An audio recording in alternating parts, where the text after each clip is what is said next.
أعوذ بالله من الشيطان الرجيم. بسم الله الرحمن الرحيم. طه ما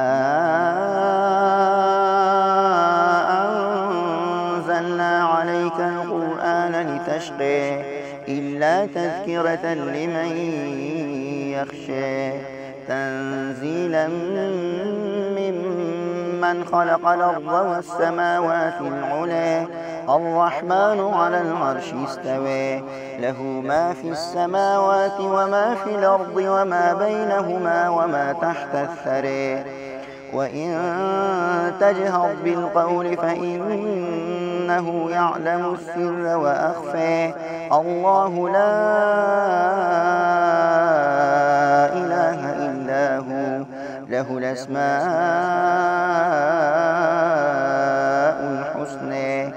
وهل أتاك حديث موسى إذ رأى نارا فقال لأهلهم كثوا إني آنست نارا لعلي آتيكم منها بقبس وجد على النار هدى. فلما أتاها نودي يا موسى إني أنا ربك فاخلع نعليك إنك بالوادي المقدس طوى وأنا اخترتك فاستمع لما يوحى إنني أنا الله لا إله إلا أنا فاعبدني وأقم الصلاة لذكري إن الساعة آتية نكاد أخفيها لتجزى كل نفس بما تسعى فلا يصدنك عنها من لا يؤمن بها واتبع هواه فتردى. وما تلك بيمينك يا موسى قال هي عصاي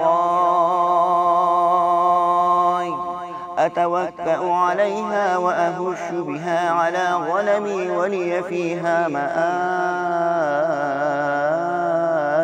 أخرى. قال ألقها يا موسى فألقيها فإذا هي حية تسعى قال خذها ولا تخف سنعيدها سيرتها الأولى واضم يدك إلى جناحك تخرج بيضاء من غير سوء